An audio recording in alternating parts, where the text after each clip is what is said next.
Macky Sall Macky nag à cœur ouvert Macky nag tijji na li nga xam nekk moo di xolam waxtaan nag ak li nga xam nekk moo di le peuple africain. L'ancien président Macky Sall revient sur les accusations du nouveau gouvernement concernant une supposée dette cachée de l'État sénégalais ma ni kon Macky Sall première fois mu si daal di addu moom mi contesté vigoureusement la méthode de calcul utilisée pour incriminer son administration, dénonçant une manipulation comptable au moins d'un artifice comptable. Le gouvernement a ajouté toute la dette justement des sociétés nationales, de la dette publique, ce qui est probablement et proprement inacceptable. Maanaam ba doon def bor bi dañ see boru société yi boru entreprise yi société nationale yi lépp leen boole génnee que ni Macky li la fi amee si ay bor jàpp ne nag loolu manipulation la. Donc nag selon Macky Sall la dette publique doit se limiter aux engagements directs de l'État vers le trésor. Maanaam li état bi di jëflante ak trésor bi kese la mooy moo war a doon exactement dette publique bi leen li waru see bokk aucunement celle des sociétés nationales qui possèdent un patrimoine, des actifs et du passif comme la Sénélec, Air Sénégal aussi, précise-t-il.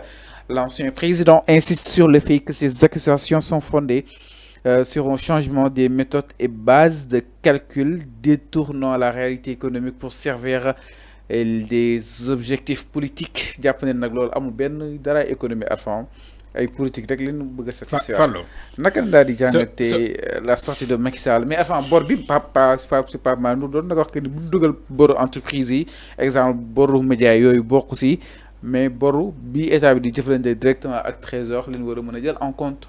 C'est que bo waxé lolu moy comment dirais manipulation bi la cour des comptes bi def rapport bi waxul lolu. La cour des comptes waxul lolu gis nga Macky Sall lu mu wax Pape Malick Ndour wax ko la cour des comptes waxul lolu franchement non bay len manipulation bi di nan way dañu jël ay bor société non il faut arrêter dama né il a le droit de se défendre hein? Macky il a le droit de se défendre là je suis d'accord donc dafa nek ci défense il est dans la défensive il se défend c'est tout à fait normal mais ñun la cour des comptes rapport bi lu mu wax sénégalais gis nañ ko les chiffres ont été confirmés par le FMI du FMI dafa jëlone ben cabinet international indépendant mu revoir réévaluer le rapport de la cour des comptes mu ñëw certifier ko confirmer ko et ba paré valider ko. Maintenant, quand Macky Sall il revient pour nous dire que ouais, dañoo jël ay bor société, AIBD, tout ça, c'est des sociétés nationales. Ces sociétés, c'est des sociétés nationales.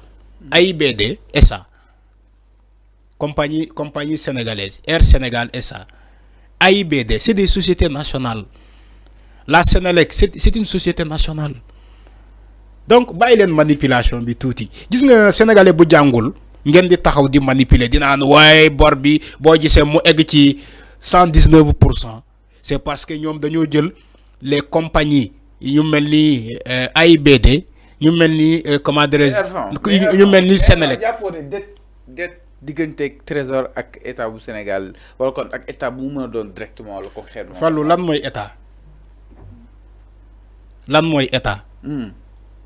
C'est-à-dire que boo leen ne bor diggante trésor ak état léegi bor bi lan mooy état mais état ça symbolise tout état mu ngi dugal loxoom partout ci les sociétés nationales mais AIBD kan moo koy gérer.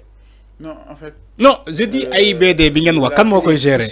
Non c'est des sociétés. waa AIBD Fallou AIBD. dama lay jox exemple du simple. dama lay jox ben exemple bu simple. comme léegi nangu na ni Macky lu mu wax dëgg la. non du dëgg du dëgg. teg ko 98% déedéet du dëgg. pour ngeen xam ni dëgg la.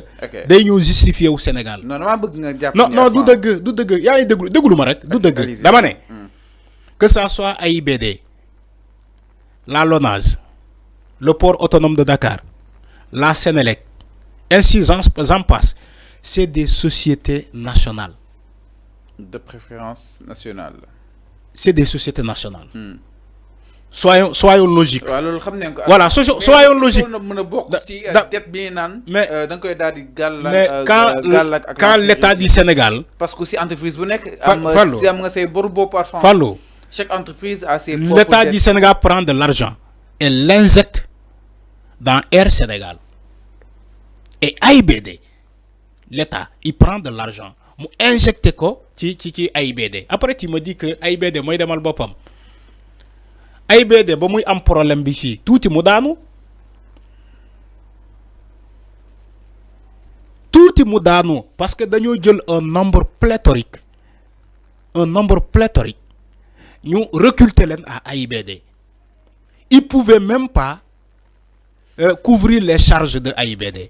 Ils pouvaient même pas payer les salaires parce que le revenu de AIBD ne couvre pas les salaires. Nous ne couvrir les salaires. C'est l'État du Sénégal qui payait les salaires, qui donnait, qui donne perfusionner AIBD pour Moutahou. On est d'accord. Mais lolu moy borbi. Fallu.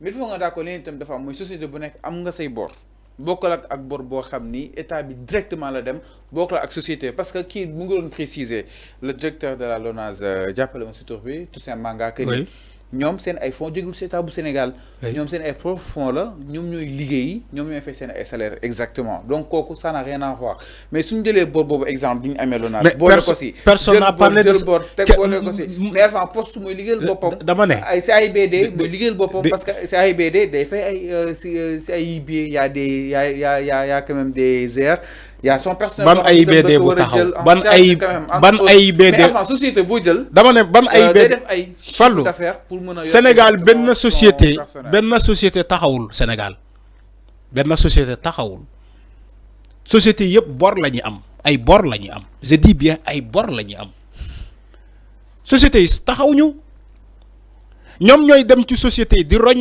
xaalis bi société yi nu ñu mënee dund moo tax ma jox la exemple AIBD ban AIBD ngay wax AIBD bu ñu sauvé tout récemment. exemple la dañoo sauvé AIBD tout récemment tuuti mu daanu. ñoom ñooy financé wala ñoom ñoo yor seen ay. dama ne état du Sénégal chiffre d'affaires yi nga xam ni dama fallu ci jamono Macky Sall état du Sénégal qui injectait de l'argent dans ces sociétés là. alors enfin. te ba pare ma daanelee foofu balaa nga ñëw. ñoo posé le débat balaa ñoo jaar si benn point enfin d'accord nga que ni waru ñëw boole ces sociétés seen ay bor. dama ne dem si boru état bu Sénégal. dama ne kenn waxul loolu. la cour des comptes sa waxul loolu. d'accord nga si loolu d'accord xam nga fallu manipulation bi. boo gisee waaw may ma rek. boo posé question da ngay déglu. waaw d'accord voilà alors dama ne. manipulation weesuul nga taxaw nga ne dañoo accumuler bor yi nekk ci société yi ci bor la dette publique ma ne la loolu mooy manipulation bi c'est faux la cour des comptes ba mu doon wax ba muy wax rapport bi dafa leer nañ cour des comptes waxul loolu Fallou yow tu as lu le rapport fii tu as lu le rapport de la cour des comptes. peut-être je l'ai oublié enfin le cour des comptes. cour des comptes xamal loolu la wax. may ma ñëw dinaa la wax cour des comptes lu mu wax. cour des comptes nee ne dañoo dem bitim réew leb xaalis au nom de l'État du Sénégal écoute bien ce que je dis parce que bàyyi leen seen manipulation da ngeen di caaxaan rek seen bopp ngeen lor pas sénégalais yi. cour des comptes moo ne dañoo dem bitim réew leb xaalis au nom de l'État du Sénégal leb xaalis laa la wax te xaalis bu ñu leb. au lieu que ñu jaarale ko par l'Assemblée nationale parce que quand même boo lebee xaalis l'Assemblée nationale il contrôle le budget initial prévu donc bépp bor bi nga leb boo lebee bor wala nga nar a dépense wala nga am marché bi ngay kii da ngay passer par l'Assemblée nationale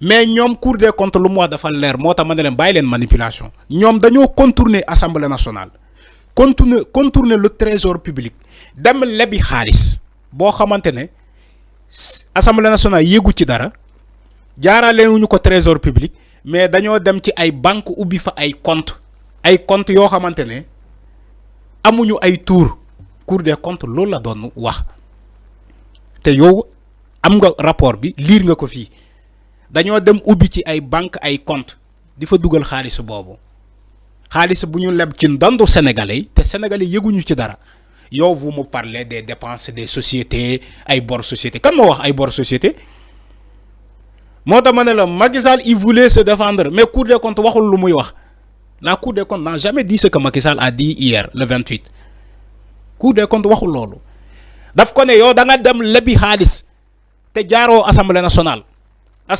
certifié wu ko na répondre loolu ba pare loolu la war a répondre ndax dem na lebi te Sénégal yi yëguñu ci dara ba pare ñu jël xaalis boobu jaarale wuñu ko ci trésor public ñu dem ubbi ay compte ci ay banque pour ñu dugal fa xaalis boobu Cour des comptes lii la wax ba pare Cour des comptes ne ko yow CBAO dafa dencoon xaalis te xaalis boobu normalement c'est l'année suivante 2026 lañ ko war a utiliser xaalis boobu 2026 lañ ko waroon laal men yéen xaaroo leen sa la date limite ci xaalis boobu da ngeen def seen pexe ba dem laal xaalis boobu nañu répondre ci loolu te Cour des comptes lii la wax ngeen bàyyi seen manipulation fallu nous on a lu le rapport de la Cour des comptes n'a pas accumulé des dettes de société mu dugal ko foofu déedéet bàyyi leen seen caaxam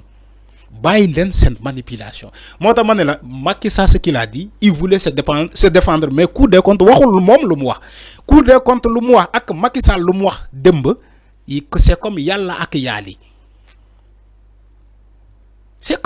ak yaali mais je comprends aussi Macky il fait de la politique les finances publiques il fait de la politique sur les finances publiques. Alors avant mu nekkoon sur les finances publiques ñu ñëw aussi beneen point ginnaaw sur les finances publiques exactement alors ba tey daal di desandi si sortie bu